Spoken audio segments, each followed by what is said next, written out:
They buried the last villager at dawn. The church doors were barred, the windows boarded. No one had entered Ravendale in years. And yet, on a windless night, the bell rang slow hollow, as if someone, or something, was calling thee. Dead to service. The fog moves slowly over Ravendale. Doesn't drift, it coils a pale, heavy breath that never lifts, even when the sun cuts through the valley. From a distance, the village looks half buried beneath it, roofs and chimneys rising like the tops of gravestones. Beyond those rooftops, high above the shrouded streets, a hill rises steep bare. A spine of black soil and jagged rock it was here, the villagers say, where everything began, the hill above the fog. For generations, Ravendale's families avoided it, not because of wolves or the sudden storms that broke across the ridge, but because the ground felt wrong. Even before the church was built, even before the first priest came to bless it, there were whispers that nothing good could grow there. Farmers said the earth itself was sour. Dig deep enough, and your spade struck something hard, not stone, not clay, something that made the metal ring. They stopped digging after that still. The hill remained, and when Ravendale's parish council decided the village needed a new church, something larger, something proud enough to bring trade to the region, they chose the hill. They said it was a place to lift prayers, closer to heaven. But the people who had lived there all their lives knew better. The year was 1839. Ravendale was small, fewer than 200 people, most of them farmers, woodcutters, or mill workers. Their houses leaned against one another like crooked teeth, roofs sagging beneath constant rain. The only sounds in the streets were the crack of hooves on cobblestone and the occasional toll of the village chapel bell. A single, dull note, swallowed quickly by the fog. It was Father Martin, a young priest newly assigned to the parish, who first suggested the hill. He believed that a new church, one visible for miles around, could bring pilgrims. Pilgrims meant coin meant salvation, not only for their souls, but for their starving town. The council agreed. Some said they didn't really have a choice, because by then, Ravendale had already begun to change. Livestock were dying. It started with a few sheep. They were found scattered along the lower pastures, lying perfectly still. No wounds, no struggle. Their eyes open, their tongues dark. The miller's horse was next. It collapsed mid-stride on the bridge that led to the town square. Its body so heavy, it took 6 men to roll it into the river by midsummer.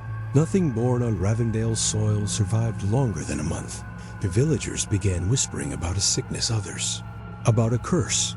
They spoke of the fog, how it seemed to cling heavier each year, how it carried the faint smell of iron when the wind shifted, and so the hill became their answer. If they could raise a church there, high enough, holy enough, perhaps it could drive whatever was poisoning their home back into the earth. At least, that's what they told themselves. Construction began in September. The first crews who went to break the soil said it was like digging into frozen flesh.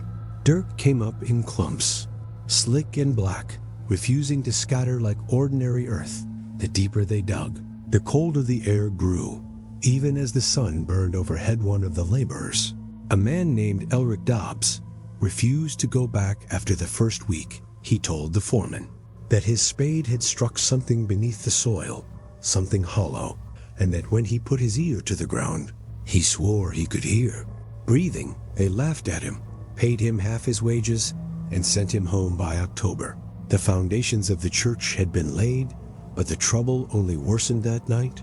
The workers began to hear the wind, not rushing, not whistling, but whispering, threads of sound winding through the half-built walls. Some swore they could hear words, though no 2 men ever agreed on what was said. Tools vanished from their places, shovels, picks. Even a heavy iron bell meant for the tower was found lying, half buried 50 yards from where it had been chained one evening. After the last light faded, a stonemason named Halle went missing. His boots were found neatly placed beside the trench where the bell tower would stand. His lantern, still burning, sat beside them. Hale was never seen again. Still, Father Martin pushed the men forward. He told them the unease they felt was proof that their work was necessary, that the land was resisting consecration, and that it would take faith, not fear. To tame it, the men obeyed. Most of them didn't believe in curses. They believed in wages. And by December, the skeleton of the church was complete. Its frame jutted against the fog like the bones of a shipwreck, the unfinished bell tower rising higher than any structure for miles. But by then, something had changed in Ravendale. Livestock deaths had stopped the fog. Though still heavy, no longer smelled of iron, and the villagers, for the first time in months, began to sleep through the night without waking to strange noises at their windows. For a while, it seemed as though the hill was working, but something wasn't right in January, when the first heavy snows fell. The ground around the church began to sink, not evenly, not like a landslide. The soil closest to the bell tower seemed to sag inward, as though the earth beneath were hollowing out. The men tried to pack it.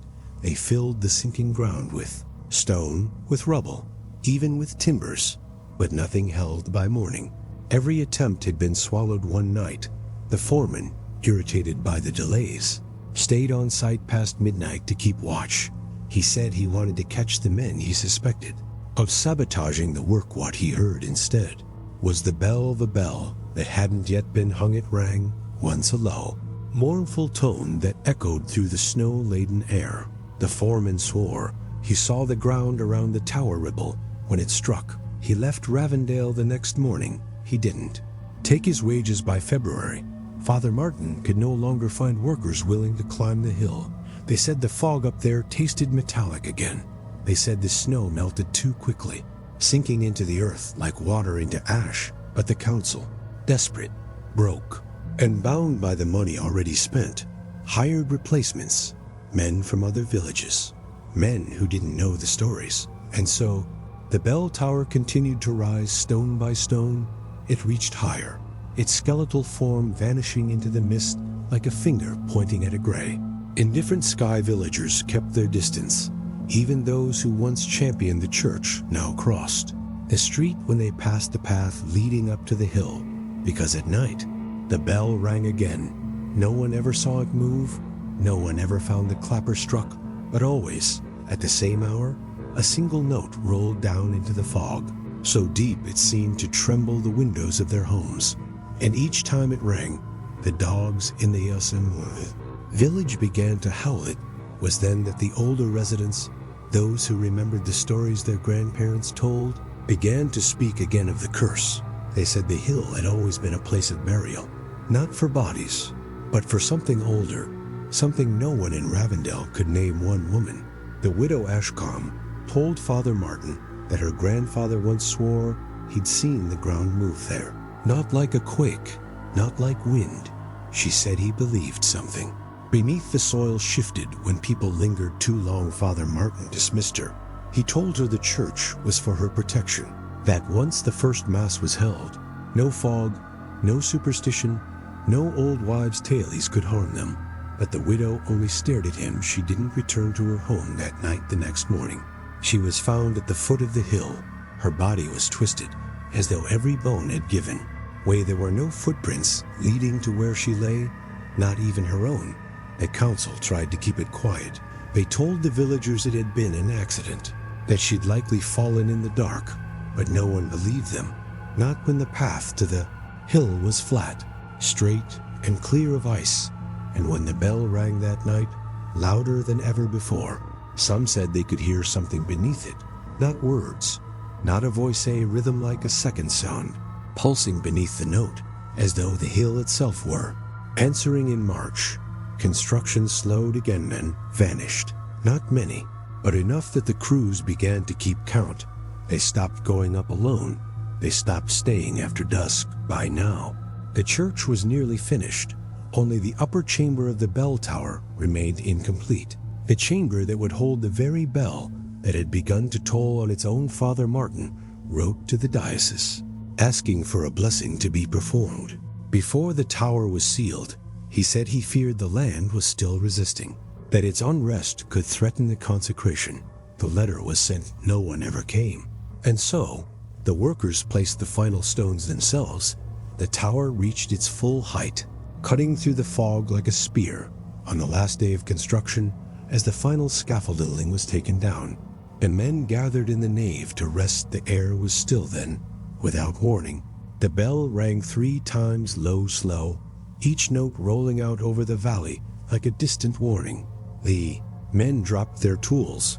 Some fled. Those who stayed swore they felt the floor tremble beneath their feet, and as the last note faded, a new sound took its place, a hollow, drawn-out exhale, not from the tower, not from the fog, from the ground beneath them. No, one spoke not at first, but when they left the church that night, not one of them returned the next day, and from that night onward, the bell never stopped. It rang faintly every evening at the same hour, even though no one had ever hung it, even though the tower's doors were sealed, and in the village below, the fog thickened so dense that people swore they could no longer see their own homes from across the street, and the dogs never stopped howling. The workshop stands alone at the edge of the river. Its roof sags beneath years of rain. Its windows are black, their panes slick with condensation, as though the building itself is sweating.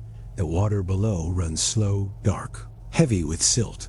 It carries no sound except the dull lap of current against the stone embankment, and yet, from inside the workshop, something faint can be heard.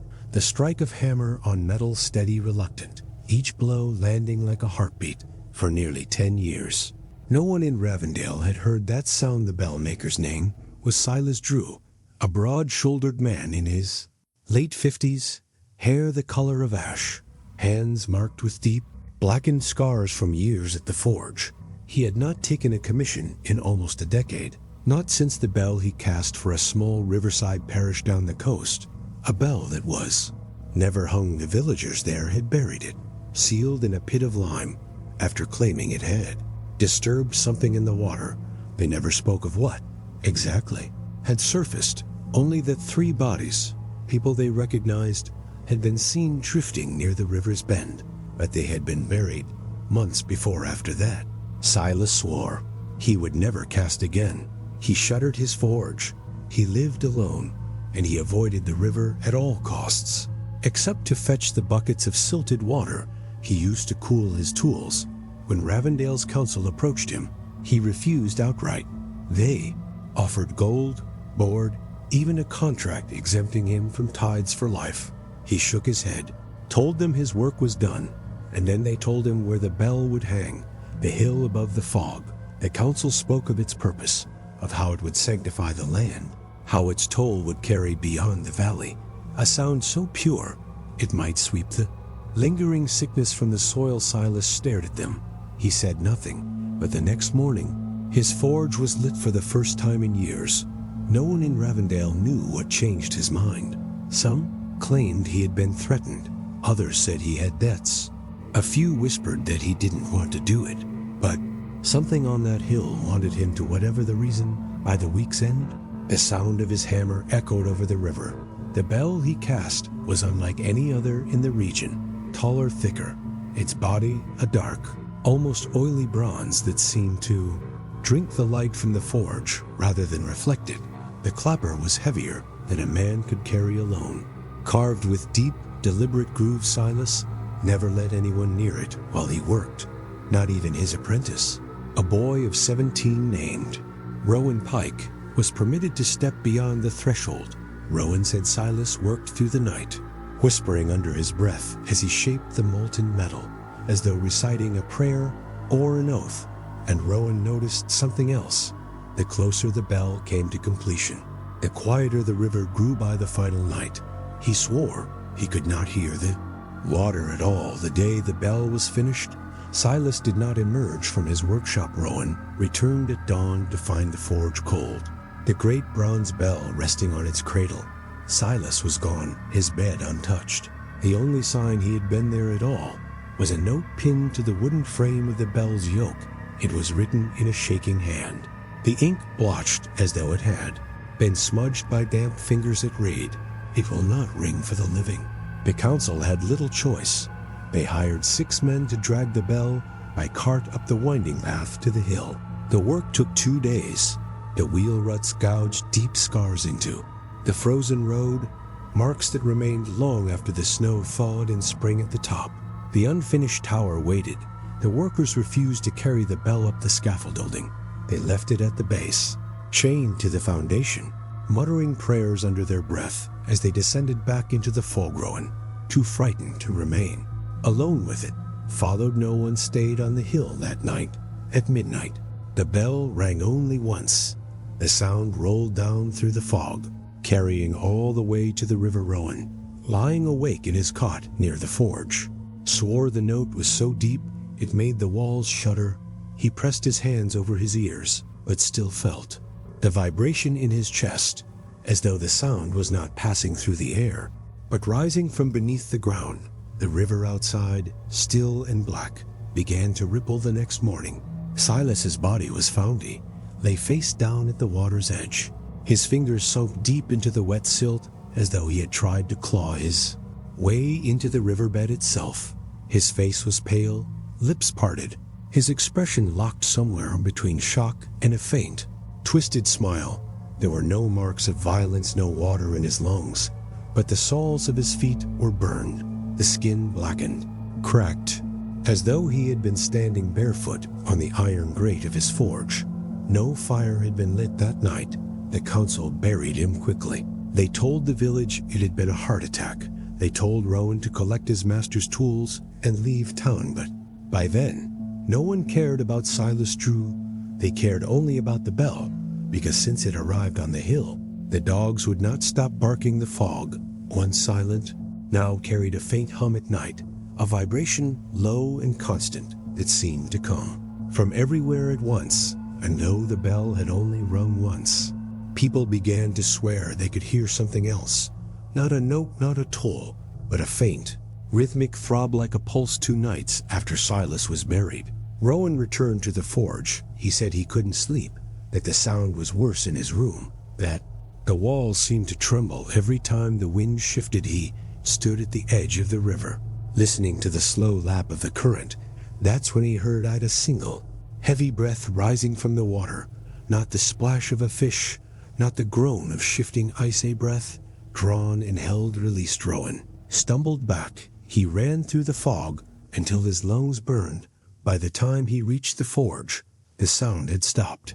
River lay still, but in the dark workshop, resting on the cradle where Silas had left it, the bell was wet. Beads of river water traced its surface, and when Rowan touched it, the bronze was warm. The next morning, Rowan left Ravendale.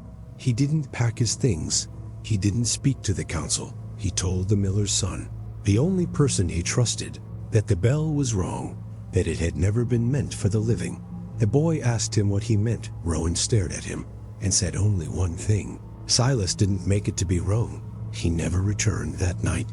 The bell rang again, twice. No one on the hill, no one in the tower, but the sound carried down into the fog, rolling along the frozen streets and all the way to the river where the water began to rise. The fog was heavy that morning, so thick it seemed to hang from the eaves of every house, wrapping the narrow streets in a pale, unmoving shroud. The villagers of Ravendale moved through it slowly, lanterns in hand, their boots cracking against the frost-stiffened earth as they climbed the winding path to the hill. For weeks, the new church had stood silent above them, its bell tower rising into the mist like a finger pressed against the sky. Now, for the first time, its doors were open. The first mass would be held. Inside, the air was cold. The nave stretched wide, its unfinished walls still smelling faintly of lime, and damp stone light seeped through high, narrow windows, pale and flat, filtered by the fog outside. There was no fire in the hearth, only the faint echo of footsteps as the congregation shuffled into place. Father Martin stood at the altar. His vestments were simple, but his posture was firm. His voice, when he began to speak, carried cleanly through the space, as though the building itself were amplifying each word. The prayers rose into the stillness, soft, measured, a rhythm as familiar as breathing. For a while, it felt almost ordinary, but something wasn't right as the congregation lowered their heads. In silence, a sound drifted through the church, a single tone, low, hollow. It swelled slowly, as if rising not from the air above, but but from somewhere deep beneath the floor. The bell, yet no one had pulled the rope. Sound was unlike anything they had expected, not bright, not solemn, not the ringing call of worship that Father Martin had promised it. Was deep, resonant, a kind of tone that seemed to crawl into the bones. That settled in the stomach and lingered long after it faded. Some said they felt the floor tremble beneath their feet. Others swore the walls seemed to lean inward, just slightly, as the sound reverberated through the nave, and when it stopped, the silence it left behind felt heavier than before. Father Martin did not acknowledge Ive, finished the Mass. His voice never wavered, though his hands trembled as he folded the altar cloth. The congregation left quietly. Not one person spoke of the bell as they descended the hill that night. The animals changed it, began with the sheep in the lower pasture, normally docile. They pressed themselves against the fence, kicking and ramming the wooden posts until two splintered apart. When the farmer approached, lantern in hand, the flock turned on him. Dozens of small, wild eyes catching the light, unblinking. Before they lunged forward in a chaotic burst of movement, he ran the next morning. His fields were empty. Every sheep had vanished. The only trace left behind was a single, deep furrow in the soil, as though something massive had dragged itself across the earth toward the direction of the church. By the second night, it spread. Cows broke from their pens, charging through the streets at odd hours. Bellowing in the dark, dogs snapped at their owners, howling in unison when the fog rolled down from the hill. Even the birds seemed to vanish, their calls replaced by a stillness so complete it felt unnatural. But the worst came in sleep. The villagers began to dream. Dreams always began the same way: darkness, cold, the faint sound of water rushing somewhere close, but unseen. Then voices, dozens. At first, then hundreds, muffled, distorted, as though speaking through a wall of liquid. Men, women, children, their words impossible to make out, yet their panic unmistakable. And beneath those voices, another sound, a slow, steady toll each time it struck. The dreamers felt the floor give beneath their feet, felt the cold weight of water rising around their legs, chest, throat. They woke gasping, clawing at their blankets, as though breaking the surface of a dark river. Some swore they still heard the voices after waking, a faint echo from beneath the floorboards of their homes. Others claimed they could still taste the water in their mouths. Father Martin dismissed the fears as hysteria. He told them the bell was a blessing, that the dreams were nothing more than the mind struggling against the changes a holy place brings. But even he began to avoid the hill after dusk. Told the sexton, a man named Joseph Harrow, to lock the tower door each evening and to check the rope to make certain no one had tampered with it. Harrow obeyed. On the third night, just as he was fastening the final lock, he heard it, the bell, not from the tower, not from above. From beneath him the tone rolled up through the frozen ground, so deep it rattled the hinges of the heavy oak door. Harrow froze. His lantern shook in his hand, the flame shivering as the air seemed to grow colder. And then, in the Azozia stillness between echoes, he heard another sound, not a toll, not a voice, a breath, drawn and slow, deliberate. He backed away from the door, didn't bother to finish the lock. By the time he reached the village, his hands were shaking so badly he could barely hold the key. That night, the bell rang again 3 times, each note rolling down into the fog, so low it seemed to vibrate in the walls of every house. And as the villagers lay awake, listening, they felt it again, the faint, rising sound of voices. From the ground beneath the church, from beneath their own floors, the voices were louder now, clearer. They weren't speaking words, they were screaming when morning came. The streets of Ravendale were empty, doors shut, curtains drawn tight. No one spoke above a whisper, as though any noise might draw something closer. Even Father Martin had grown pale. His sermons were shorter. His eyes darted often to the tower windows, as though expecting to see something peering down through the fog. And when the next Sunday came, fewer than half, the village climbed the hill. They told themselves they wouldn't listen for the bell, that they wouldn't hear it, not if they focused on their prayers. But when the silence came, It rang again only once deeper than before, and for the first time, the villagers heard something new, not from the tower, not from the ground, from within the note itself a faint, wavering chorus, dozens of voices, carried inside the tone, as though the sound itself were breathing that night. The dreams returned this time. No one woke dry. Every dreamer bolted upright to find their beds soaked beneath them, not with sweat, with water cold, stagnant carrying. The faint smell of silt and rust. Some swore it tasted like the river. Others said it tasted like blood. By dawn, 2 families had packed their carts and fled Ravendale. Others stayed, not out of courage, but because they could not bring themselves to step beyond the fog. Something in it felt heavy, watching, waiting in. As the first light broke through the valley, the bell rang again. No one had touched the rope, no one had entered the tower, but the sound rolled down the hill, deeper than ever before, until the frost on the windows began to crack. And in the pasture, beyond the last row of homes, the ground began to shift. Something moved beneath the soil, and the sheep, the few that remained, turned their heads toward the church. Every one of them at the same time. The fog around Ravendale did not move that night. It hung in the air like gauze, wrapped tight over the streets, so dense that even the lanterns burning along the church path cast no glow. From the base of the hill, the new bell tower rose like a shadow, a dark, silent silhouette against the gray, its upper windows faintly lit by the pale reflection of the moon. It looked still empty, but it wasn't. Brother Aldwin had come to Ravendale as a messenger, a friar from the monastery of St. Barachil. He had been sent to deliver correspondence to Father Martin, a warning, though he would not learn its full contents until long after his visit.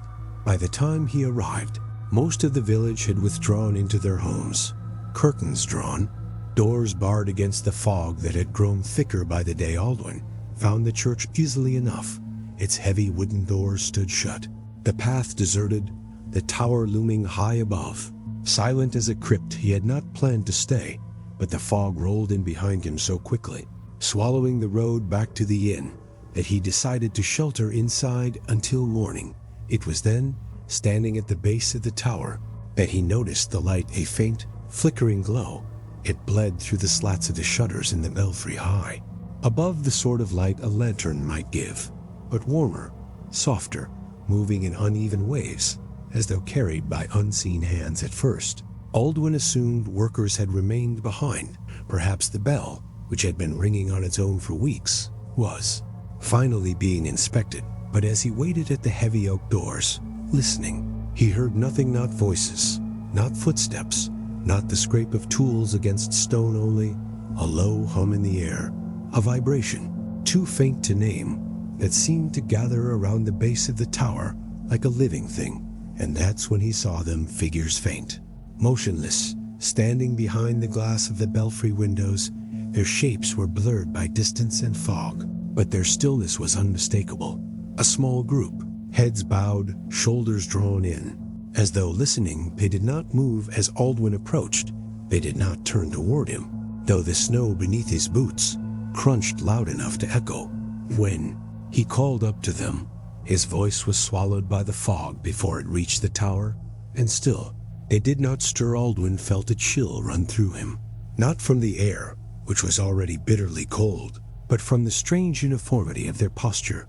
Their faces, even at that distance, seemed angled inward, not down, not toward the floor, but toward something higher within the belfry, as if all of them were watching, or listening, to something just above their heads. He told himself it was a simple gathering, workers, perhaps even Father Martin himself, conducting some late-night vigil. But then the light changed. It dimmed not as a lantern might when its fuel runs low, but in sharp, deliberate intervals, flickering from bright to nearly dark, bright to dark, in a slow, pulsing rhythm with each dimming. The figures seemed to lean closer toward whatever hung above them, their shapes elongated in the shifting light, their heads canting at unnatural angles as they craned upward. And then the bell rang only once, but the tone was so deep, so resonant, that Aldwin felt it in his ribs before he heard it in his ears. The snow beneath his boots vibrated, the frozen wood of the tower groaned. A low creak that carried into the fog like a whisper above. The figures did not flinch.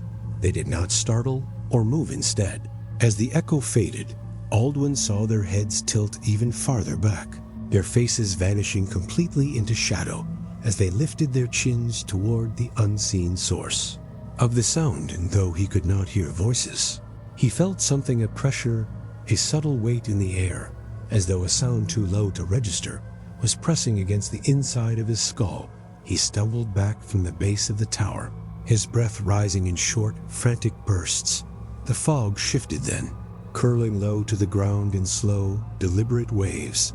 It rolled past his boots over the stone path, climbing the hill toward the village, as if drawn by some invisible pull. Aldwin tried to call out, to announce himself, to demand an answer from whoever was inside the belfry, but his voice broke. The air around him was too heavy, too dense, each word swallowed before it could leave his throat. And from above, the light went out for a moment. There was nothing, no glow, no figures, only the dark, skeletal silhouette of the tower rising into the fog. Then, in the silence, Aldwin heard something new, not the bell, not the hum, a faint, collective sound breathing slow, steady, dozens of inhalations and exhalations, perfectly synchronized, drifting down through the cold night air. And then, between one breath and the next, the sound stopped. Aldwin turned to flee. The path down the hill was gone, swallowed completely by fog, so thick it reflected his own lantern light back at him in a dull, blinding glow. Every direction looked the same, a pale, shifting wall that closed in as he spun, searching for a way out. He tried to run, his boots slipping on the frost-hardened ground, but as he reached the first bend in the path, the bell rang again twice this time. The tone rolled through the fog like a physical wave, rattling the branches of the bare trees and making the frozen ground tremble beneath his feet. And in that deep, vibrating hum, he heard a sound beneath the toll-knot voices, not whispers, a low, gurgling rush like water pouring upward, not down. When he finally reached the inn, breathless and pale, Aldwin could barely speak. The villagers who listened to his account later swore. He repeated one phrase over and over, his voice barely above a whisper. They weren't praying. When asked what he meant, he stared down at his shaking hands and said nothing. But before dawn, he packed his satchel and left Ravendale on foot. The innkeeper watched him go, his figure vanishing into the dense, colorless fog that still clung to the streets. That morning, as the first pale light crept over the valley, the bell rang one final time, a single, drawn-out note, so low it set the glass in every window trembling. And in the silence that followed, the innkeeper swore he could hear something faint, drifting down from the tower through the fog. Not a voice, not a breath, a slow, deliberate knock from wood deep below the church floor. The fog that night felt heavier than ever before it pressed against the windows of every home, pale and wet, like breath on glass. The streets of Ravendale were silent. No wind, no animals. Not even the distant rush of the river could be heard beneath the blanket of mist that smothered the village. It was just past midnight when the first note struck. The bell rang 13 times. Each toll rolled through the fog in deep, rolling waves, as if the air itself was being forced apart with every strike. There was no wind, no keeper in the tower, and no hand on the rope. The sound did not echo. It lingered, as though the tone had weight, sinking into the walls and floorboards of every home with each toll. Something shifted in the village. The latches on doors began to rattle, then snap open one by one. Every door swung wide, creaking into the fog as if pulled by some unseen current. But there was no current. The air was perfectly still inside those homes.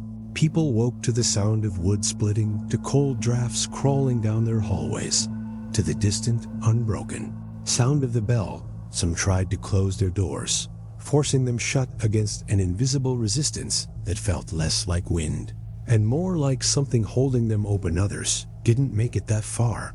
They froze where they stood, their eyes caught by something far stranger. Every mirror in the village had changed tall, or small, cracked, or polished, mounted to the walls or resting on a table, each one showed the same thing: the bell tower, not the reflection of the room, not the faces of those standing before it, only the tower rising through fog, its upper windows glowing faintly, as if lit from within by something neither flame nor sun. Some turned their mirrors to face the wall.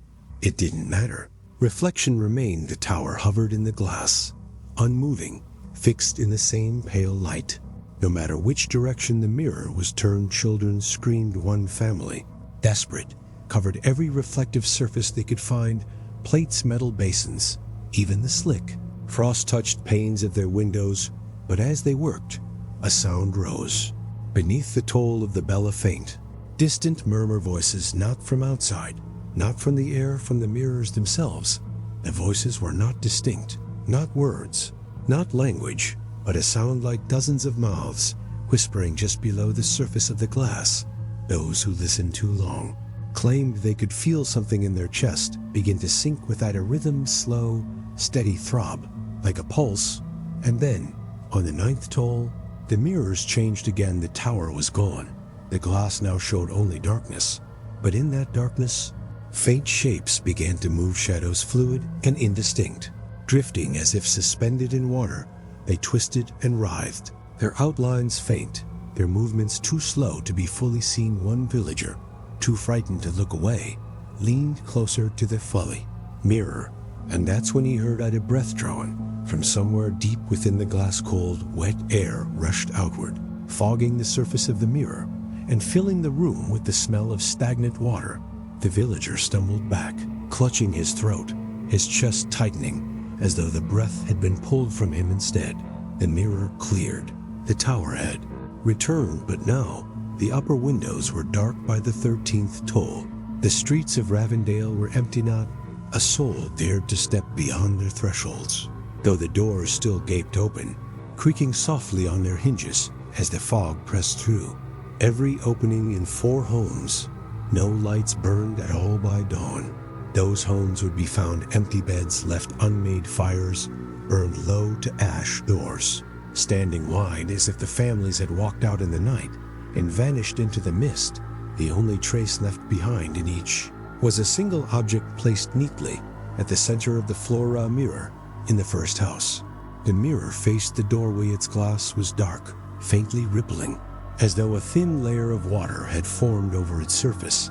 When the searchers tilted it, droplets slid down the glass, soaking into the floorboards. In the second, the mirror lay flat, its reflection filled not with the ceiling, but with a faint image of the bell itself, swinging slowly, though no one had touched it in days. In the third, the mirror was cracked.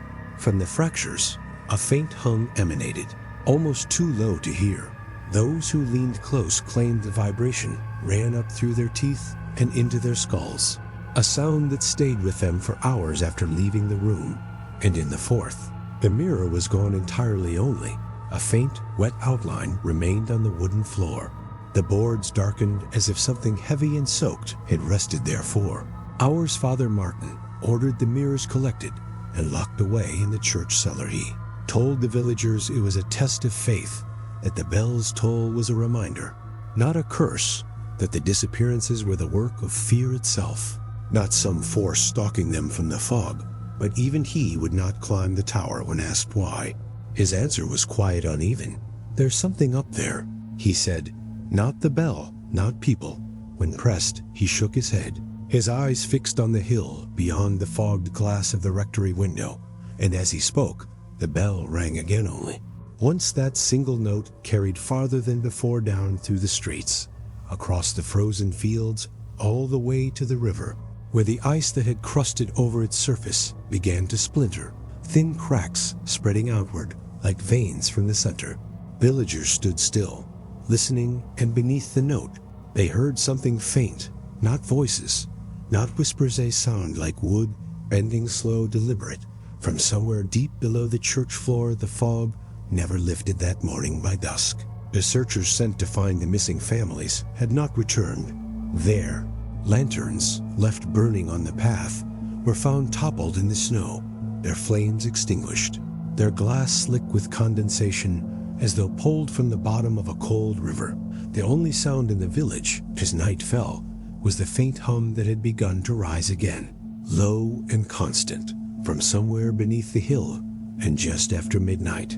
The bell began to swing on its own slow, heavy, each movement silent until, at the peak of its arc, a single deafening toll split the night air, and in every mirror that still remained, hidden or uncovered, the tower appeared again. But now, something stood at the highest window, not a person, not a shadow, something taller, and still, its face turned inward listening.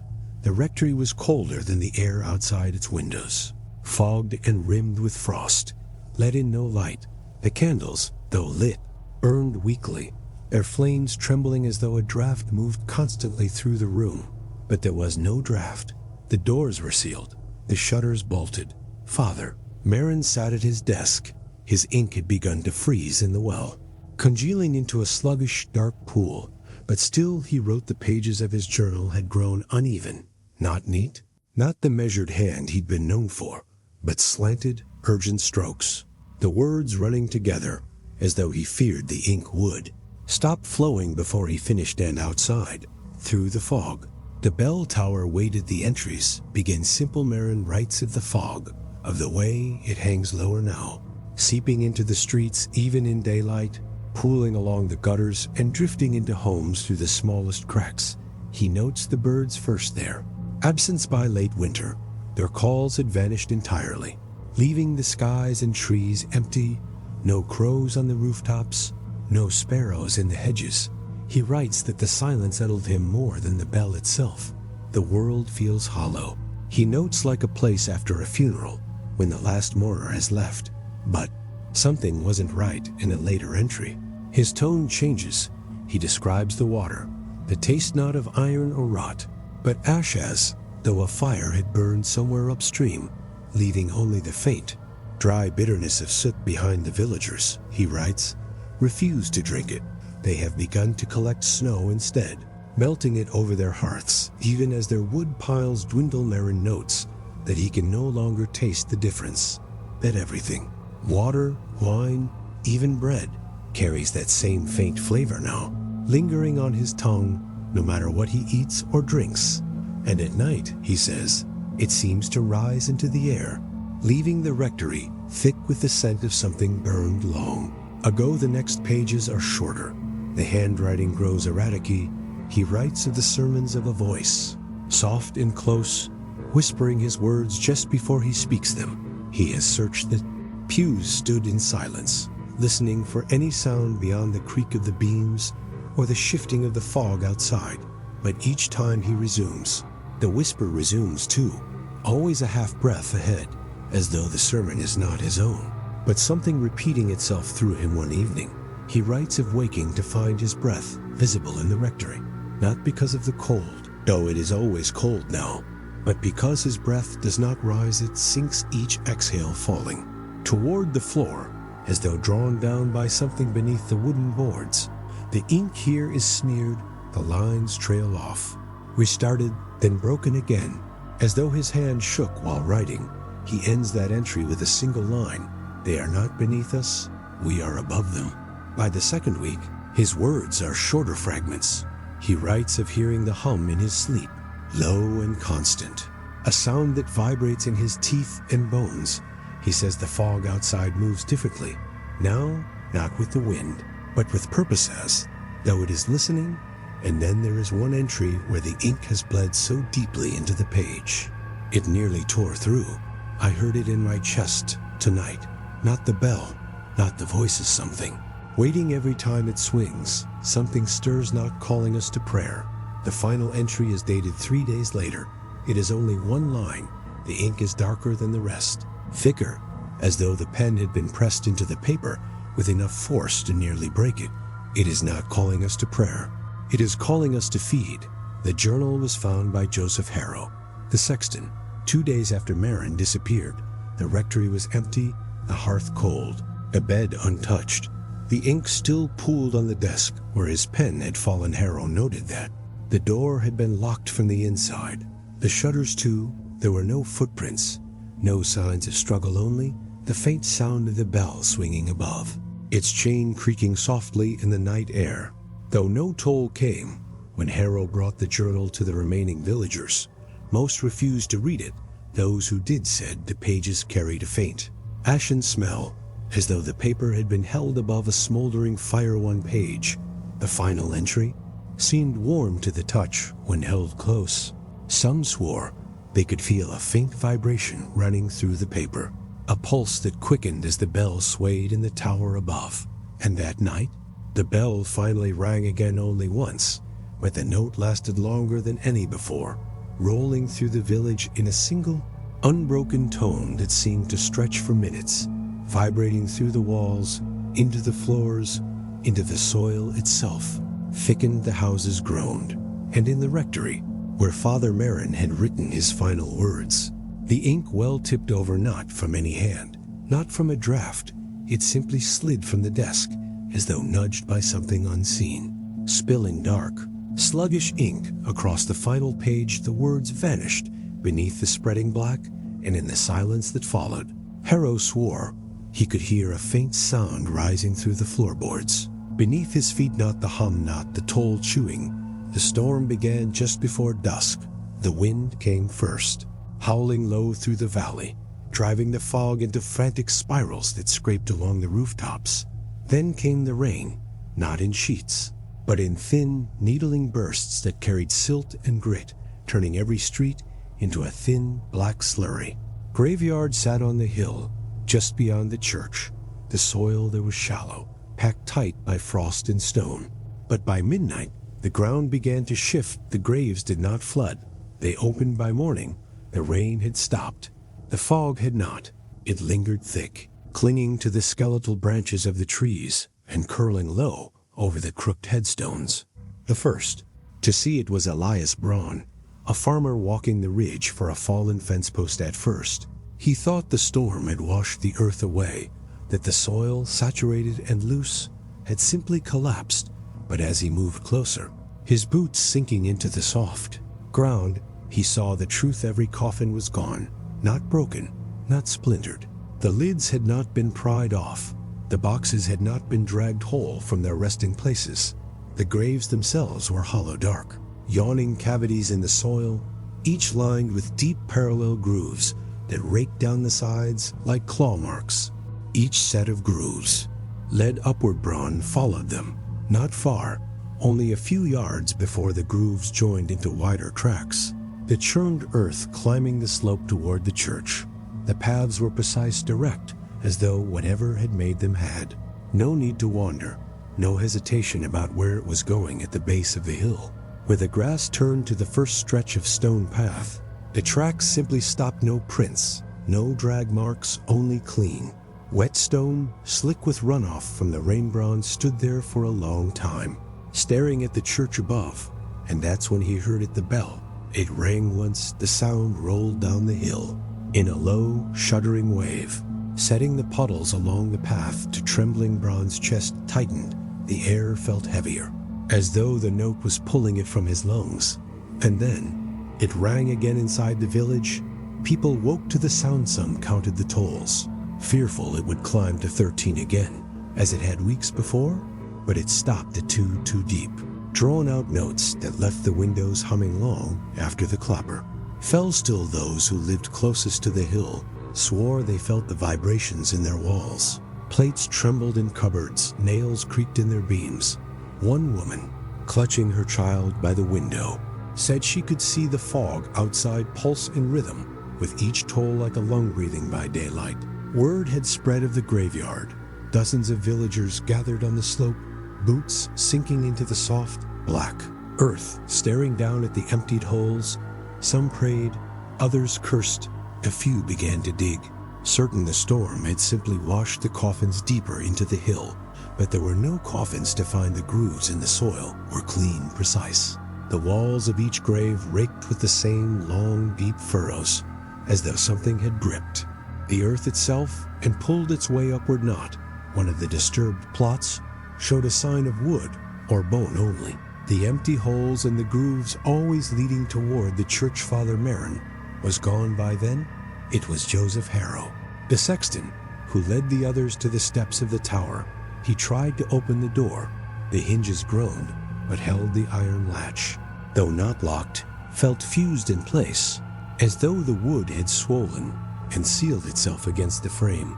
Through the gap beneath the door, a faint draught drifted out, cold damp carrying with it a smell no one could name, not rot, not mold, something drier, like old soil, sifted through bare hands.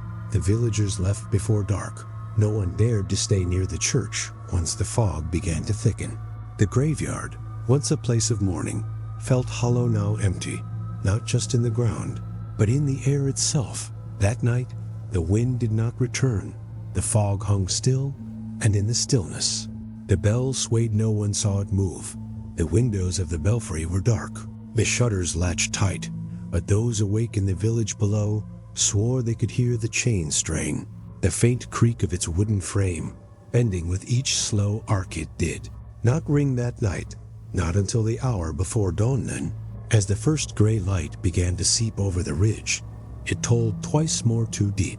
Drawn-out notes, the sound rolled down into the streets, through the houses, vibrating in the wooden beams and across the frozen fields, and for a moment, every puddle in Ravendale seemed to ripple inward, as though something beneath the water had stirred. At sunrise, Elias returned to the graveyard.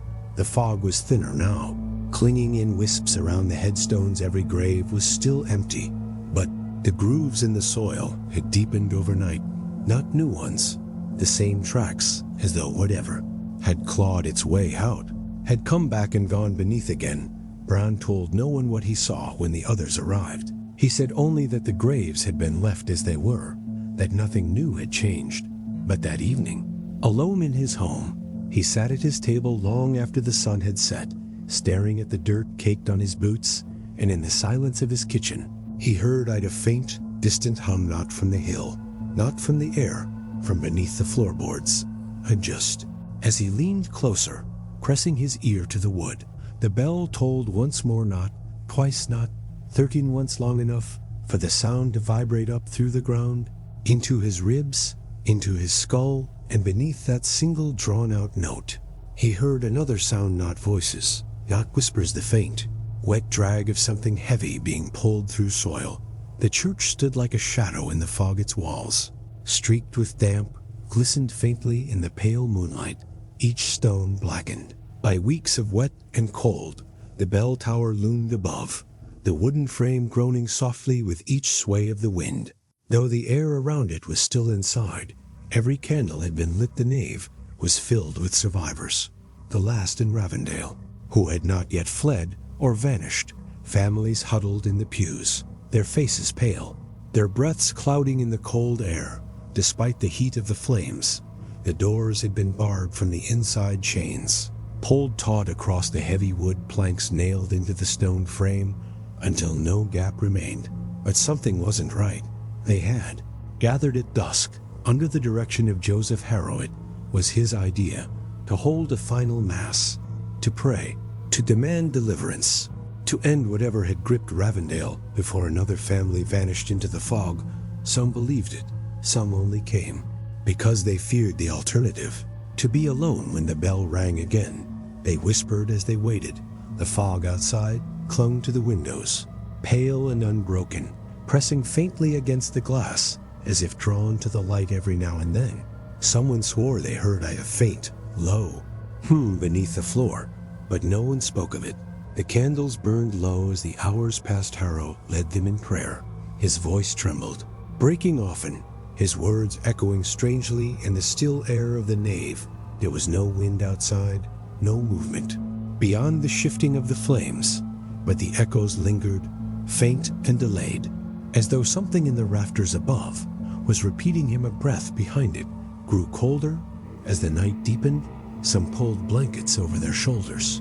Others leaned into the warmth of the candles, their eyes locked on the barred doors, waiting for the sound. They all dreaded the bell, but the bell did not ring, not yet. At some point, just before dawn, the church began to shake, not violently, just a slow, steady tremor that rattled the chains across the door and sent dust sifting down from the beams above. The bell tower swayed overhead, the groan of its frame rising through. The stone walls, like the sound of a living thing straining in its sleep harrow, climbed the pulpit, raising his voice to speak above the creaks and groans. But his words faltered. He froze mid-sentence, his mouth still open. As every eye in the church turned toward the belfry, the bell was swinging. Its massive shape could be seen through the small slit windows, swaying hard enough now that the wooden beams supporting it shuddered with each arc. The chain strained, the clapper swayed, but no sound came, not a whisper, not a toll. The silence was worse than any note they had heard before. Every person in the church froze, their breaths shallow, their bodies rigid as the bell swung harder, faster, the shadows of its motion sweeping across the fog-clouded glass. And then they heard it, not a toll, not a chime, a pressure, a sudden, crushing weight in the air, rolling down from the tower like a wave and sinking into every beam, every stone, every body inside. The candles guttered. Several went out entirely, the chains on. The doors snapped taut, vibrating as though something immense had pressed against the church itself. People began to choke, not on smoke, not on fog, on nothing. The air grew heavy, as though it were thickening in their throats, turning every breath to a shallow gasp. And still the bells swung soundless one by one. They began to scream, not from pain, from the sensation, a deep, suffocating pressure building behind their ears, inside their skulls, as though something enormous was pressing inward from all sides. Some clutched their heads, others collapsed between the pews, their hands clawing at their throats, their eyes rolling back as the silent weight grew stronger, pressing them down into the cold wooden floor. And through it all, the bell kept moving, its shadow flickering across the walls in the faint, dying light of the candles. But still, no sound.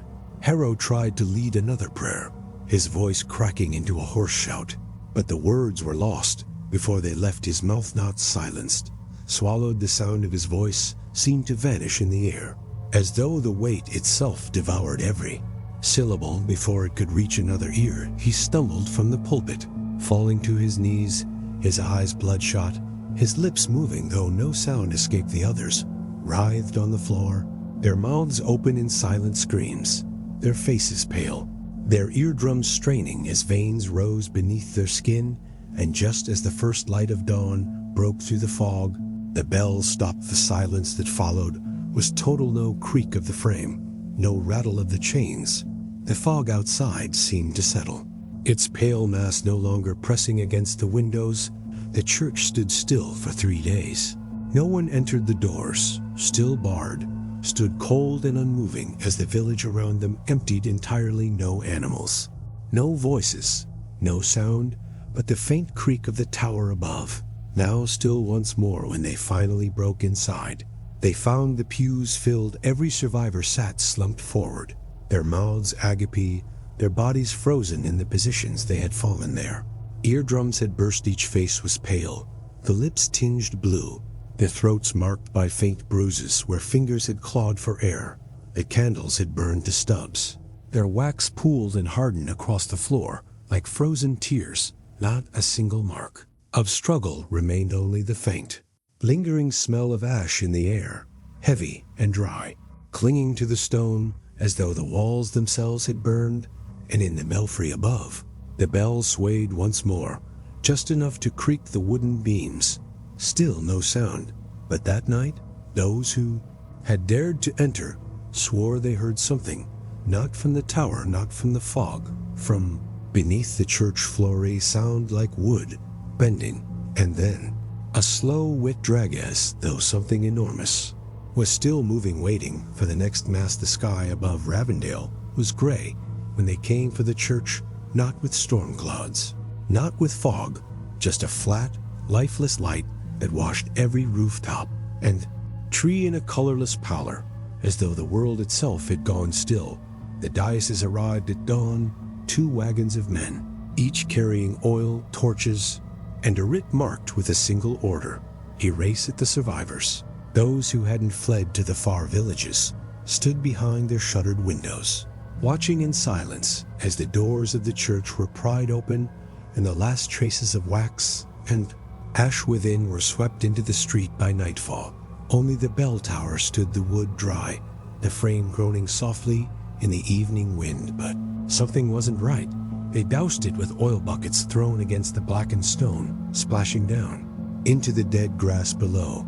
The smell of fuel cut through the stale air, acrid and sharp, masking the faint, lingering scent of soot that still clung to the stones. The men hesitated when they reached the belfry. Bell was still there, hanging motionless. Its dark brown surface glimmered faintly in the failing light, as though it had not weathered the same damp, soot-stained nights as the tower around it. The wood was brittle, the beams splintered at the edges, but the bell, it looked untouched. They tried to take it down. First 4 men climbed the beams, setting ropes around its lip and clapper, but the ropes frayed almost immediately, snapping as though cut from within. One man swore he saw sparks as the fibers broke, tiny flashes that vanished before the others could confirm. The foreman ordered it left in place. Tower would burn with the bell inside. The men descended, shaking fuel from their hands, wiping soot from their sleeves. No one looked at the bell again. When the torches were thrown, the fire spread fast. The dry wood caught instantly, the flames racing up the tower's frame with a sound like rushing wind. The night air grew bright, the glow casting long shadows across the empty streets as the few who remained in Ravendale watched from their windows. The flames roared, the tower cracked, but the bell did not fall. It hung, black against the rising inferno, its surface glimmering faintly as the beams beneath it gave way, one by one, and when the tower finally collapsed, it landed in the ash, unscathed at first. They buried it on the hilly, shallow pit, lined with stones, covered with layers of soil, until only a patch of disturbed earth remained where the church had stood. The diocese marked the ground with a simple post, warning all to keep clear. But within days, the warnings began. Men sent to guard the site swore they could hear it, not tolling, not swinging, just a faint huma, resonance that rose through the soil whenever someone in the village above took their final breath. A decision was made. The bell would be moved farther away, deeper, somewhere no sound could rise, no vibration could touch the village. They chose the quarry south of Ravendale, a wound in the earth where the stone was soft, where pits already reached deeper than any building in the village stood. The bell was hauled by oxen, lashed to a wagon so heavy it split the dirt roads into deep, grooved tracks that would remain for years. Men kept their distance. As it moved, some swore they could feel the vibrations through the reins, the handles of the wagon, even the ground itself. One refused to drive, claiming the hum had risen through his boots into his teeth. The quarry swallowed it, lowered by chains into the deepest pit. The bronze mass gleamed faintly in the dim light as it descended, vanishing into the shadows below. The workers poured soil over it, stone, debris, hundreds of pounds, until the pit was sealed. The last chains were cut, the ground packed flat, and for a time, the hum stopped. The village exhaled. Weeks passed. The fog began to lift. Birds returned to the hedges and trees, their calls faint, but steady in the mornings. The water, still bitter with ash, at least no longer smelled of smoke. But then, the first death. It was a miner, crushed beneath a slide of loose stone as he dug a new passage near the quarry's lower edge. His crew carried him up to the surface, laying his body on a plank while they called for help. And as they stood in silence, waiting, one man heard a faint, low tone, not a hum, not a toll, just a vibration, deep below, so subtle it could have been mistaken for wind moving through the cavern walls. But there was no wind. The air was still. The tone grew for only a moment, just long, enough for the men to feel it in their bones, a pressure in their ribs and teeth. Before fading back into silence, none of them spoke, but each, quietly, began to count how many more times they would hear it. It did not stop. Every death in Ravendale, no matter how far from the quarry, brought the sound, not loud, never loud, always faint, always deep, a vibration that rolled through the stone of the quarry, through the soil, through the boots of the men working the pits. Some began to refuse the shifts near the lowest tunnels. They swore They could hear it even when no one had died a slow, steady rhythm like breathing one night, weeks after the third burial.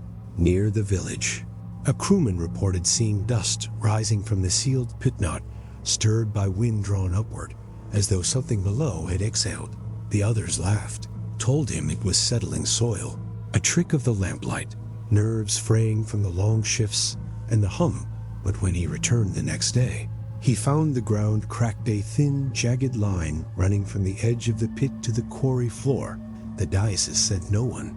The quarry was sealed, the roads to it blocked. No one in Ravendale speaks of the bell now, but sometimes, on cold nights when the fog drifts low and the fields freeze over, they say you can feel, do not hear it, feel at a pulse through the soil, a faint, slow rhythm that travels up through the roots, into the walls, into the beds of those still living above.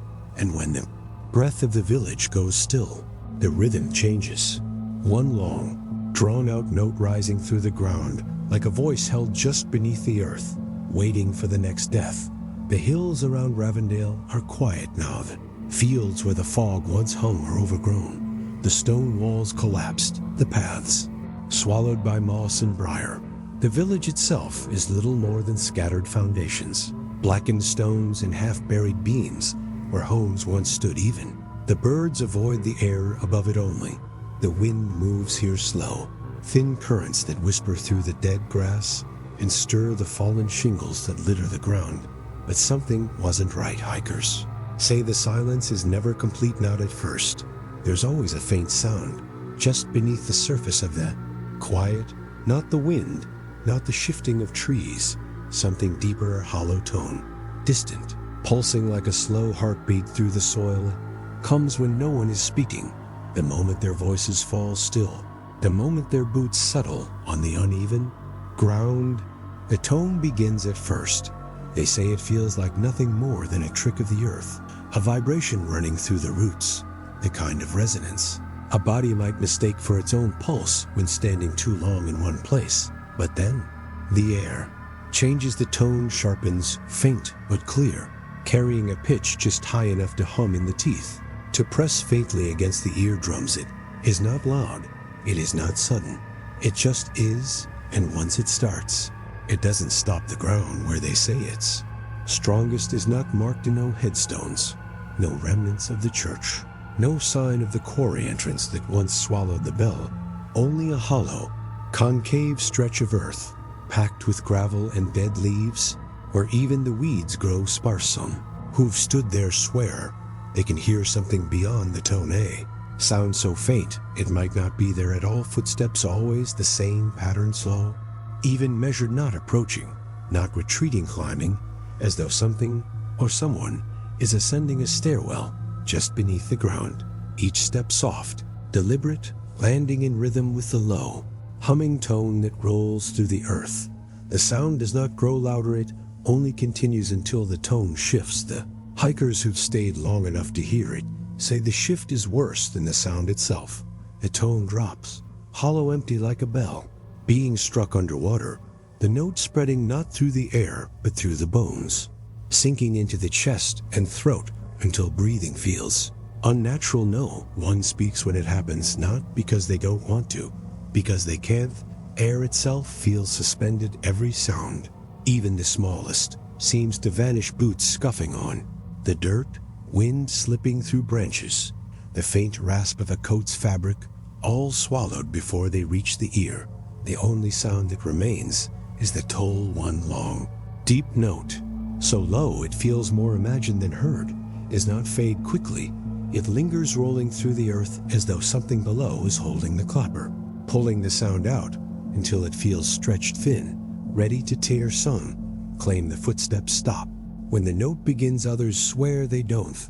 The steps grow closer, louder, no longer muffled, but echoing faintly in the soil beneath their feet, always in rhythm with the toll, always moving upward, but never arriving.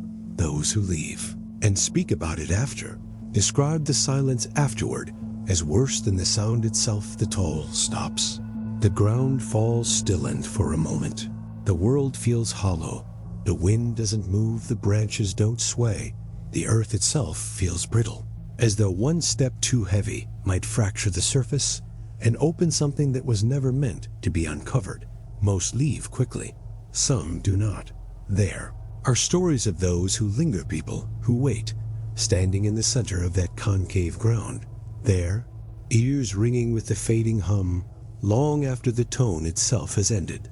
Some kneel, pressing their palms to the dirt, listening others speak, softly, testing the air, breaking the rule they don't yet know exists, because once the voices start, the sound does not return out immediately. It waits until the last word fades, until the last breath falls silent, and then the tone begins again, low, hollow, patient. The footsteps follow each one, slow, deliberate rising, from somewhere far deeper than the quarry could ever reach.